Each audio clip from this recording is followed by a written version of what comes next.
Righto guys, this is take two on this video because the last one I was rambling and monotone and it was boring myself even. So here we go. This video is about the difference between cheap, mid-range and premium quality systems and what you're getting and what to expect. Okay, so now this video is relative to Western Australia. In Western Australia, we typically have on our homes a 6.6 kilowatt solar power panel array on the roof and a 5 kVA or 5 kilowatt inverter downstairs. There are typical sizes in WA, so that is what this is mostly relevant to. Okay, so cheap systems, mid-range systems, premium systems. Why is there such a difference? Oh, by the way, this has nothing to do with Tesla. I'm simply using this because I don't have a whiteboard and it seems like a good idea because it's relevant to the solar industry. Okay, cheap. 2.5 to 4.5 grand. That's typically what you're going to pay for that size system in WA for a cheap quality system. Why is it so cheap? It's so cheap because you're getting cheap or rubbish products, okay? You're getting inexperienced or simply bad installers and salespeople. You're getting cheap switchgear accessories and anything like your circuit breakers, all that is going to be absolute bottom range, cheapest crap they can buy. The installers will take the easiest and fastest way out. What do I mean by that? Instead of installing the system that's going to get the best return for the client and the longevity of the system, they're going to simply bang it on the easiest way they can so they can get out of there. Cheap companies pay their installers absolute minimum rates, and as such, the installers want to get in and get out as quick as they can. And they do that because they're getting paid minimal and because they need to do a high volume of installs so they can pay wages and so forth. Why do they use inexperienced or simply bad installers? Well, because they're usually people that are just installers that have just finished their training and want to get into the trade. And that's great, that's fair enough. But unfortunately with that comes mistakes and inexperience. That's just the way it is. I know, I've been there, I was there 15 years ago. Mid-range, okay, what are you getting mid-range? So mid-range is going to cost you between $4,500 and $7,500. Mid-range system, you're generally going to get an okay inverter. Sometimes you'll get a premium inverter, all right? So a premium inverter might be your SMA or your Fronius, something like that along those lines, Solar Edge, all those sort of ones. They will always have cheap or mid-range panels on the roof. That is a definite, always. The installer will typically be okay, good, you know, would have done a few systems and have a fair idea what they're doing. We'll typically try and get out of installing the system, you know, to the best performance. They'll just want to get it on and get out of there. Good example of that, guys, is the orientation of the panels. Ideally in WA with our feed-in tariff, you want to go east-west with your panels, but if there's a nice big just east-facing roof, that's the easy way out. The cheaper installers are going to take that easier way out and they're just going to bang them all up on the east, and you're not going to get a good spread of power throughout the day, and you're not going to get the best return on your investment. Premium system is going to cost you between $7,500 and $10,000. Why does it cost so much more than that? Okay, you're getting premium products. You're going to get absolute premium inverter. You're going to get absolute premium solar panels, okay? The system will be designed correctly to give you the best returns and the best performing system that you can get. It's not just going to be slapped up there as quick as possible. It's going to be done properly. You're going to get a gun installer, I would hope, who's going to do a great job, and you won't have any issues. You would typically, for that price, have monitoring included as well. Now, there's different levels of monitoring. You've got the basic production monitoring, which is included with pretty much every inverter these days. You connect it to the monitoring platform, you can see how much power the system's made. But that's not the same as production and consumption monitoring. Production and consumption shows you what you're using and what you're producing and how much you're drawing from the grid or how much you're exporting from the grid. Gives you a very good window into your energy use so you can see what's happening in your home and make any changes that you need to make to get the best out of your system. Personally, when I install monitoring on my homes, my jobs, I'll watch that house for about the next week and just have a look at their energy use. If they can move some of their energy consumption to during the day so they can get better returns, then I'll let them know. Just a quick email, hey guys, try and move this so that you're doing it during the day. Pull example is a good idea. Pull is a good example of that. Simply moving that so that it comes on during the daylight hours can make a very big difference over the life of the system. One step beyond that, which is what I include with all my systems, is Solar Analytics. Solar Analytics is a performance-based monitoring platform. It will also profile your house for one of these, a battery. So if you're thinking, oh, I might want to get a battery later, Solar Analytics takes the guesswork out of that, and it will show you exactly what size battery will make what difference to your household. But I'll explain more about that in another video, another day. Okay, so that's typically what you're going to get in those three systems. So what should you choose? Well, the only reason I recommend you get a cheap system is if you're going to be in your house for 3 years, 5 years at the very most, because you can guarantee stuff's going to go wrong with it and you're going to have to call on warranty or replace it. Usually with a cheap system, you can forget your warranty because you're going to get such a runaround trying to make a warranty claim. It's just too hard, and that's even if that company is still around. Mid-range system, if you're on a budget, then yeah, okay, you could argue yes, good. But I'll give you an example here. So we get the government subsidy, and I'm going to try not to ramble too much, but we get the government subsidy here in WA. So for this size system, the government tips in about $2,900 at present, okay? So the real cost of, say, a $7,000 system is actually $9,900. The government gives you $2,900, okay? So let's say, so in 10 years' time, that subsidy will be gone. It's no longer available. It reduces a little bit each year. So let's say you go for a cheap system and it lasts 9 years, okay? Now you got to pull that system out and replace it. That subsidy is no longer available. So now you're instantly paying another $3,000 plus inflation, everything on top of that cost, okay? By that time you've done that, you're actually up at this scale here. So if you own your home for the long term, you're better off spending the extra money and spending that, because that system is going to end up costing you that in the long term anyway. So you may as well just spend a little bit of extra money now and do it properly and do it right the first time. Mid-range, yeah, okay, everyone, not everyone's got that sort of money to spend on a solar system.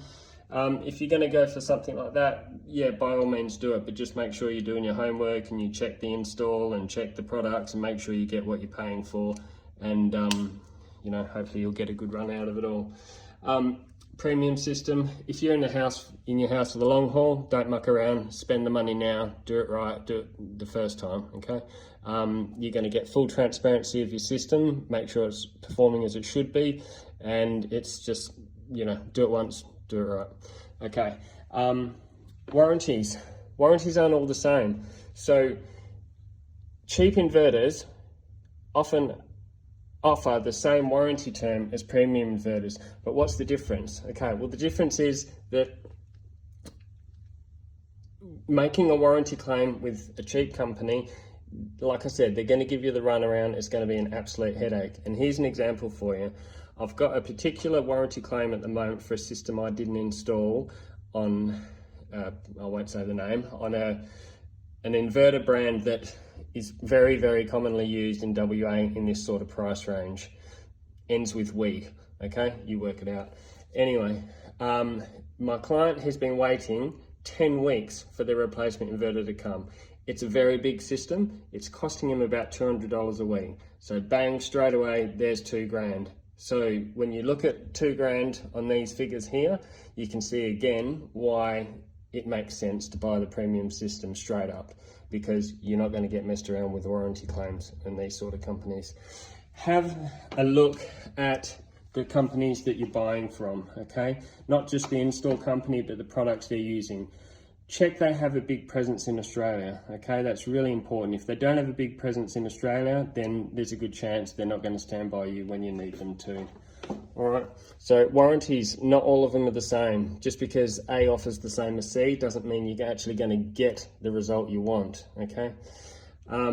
Also, just because it's expensive doesn't mean it's premium, okay? Back in my early days of subcontracting and installing for Eastern States door-to-door sales company, I once went to a house where the lady was building a new house down south, a single mum, and they had wounded her 3 times the value of what this system was worth. That was the last install I did for them because I didn't want anything to do with it. So it's really important that you do your homework.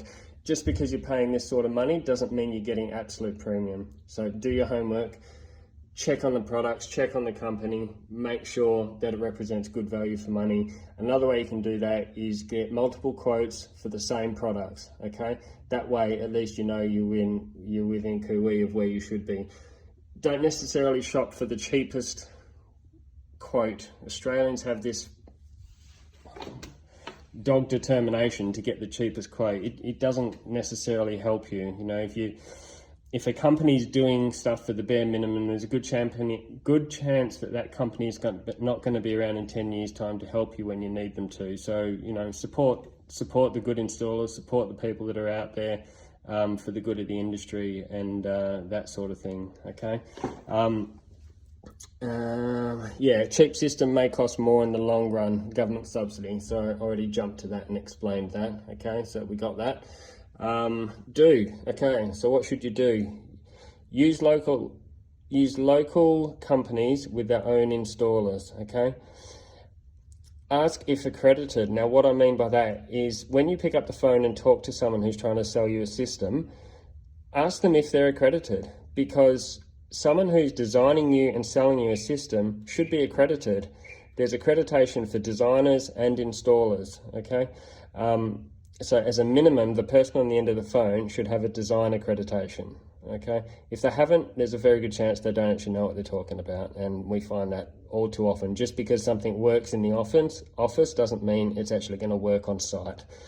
And that flows down to the installer. So come install day, make sure you ask who is the leading electrician and that he's a qualified electrician, and also make sure that he is accredited to do solar, because there is different level of accreditation. Just because he's a licensed electrician doesn't mean he can install solar. He must be accredited if they're claiming a subsidy. If they're not claiming a subsidy, that's a different story, but that's a technicality. Okay, so ask if accredited. Use products with big presence in Australia or whichever country you live in. I explained that one before. If they don't have a big presence in the country that you're living in, there's a good chance that they can just pull out of the country and just close the telephone line off, and that's it. They're done. They're out of there, and you're not going to get warranty or support or anything. Do your own checks. Google and Facebook. Google reviews are a funny thing. If you're going to check online reviews, you generally need to check on 3 platforms. And see if they're consistent. If you're finding that one platform has amazing reviews, yet you go to Facebook and they're terrible, and you're finding inconsistencies, there's a good chance that those reviews are fake and fabricated. Okay, so have a look on Google, have a look on Facebook. In Australia, we have an awesome page called Crap Solar. Lots of wonderful information on there.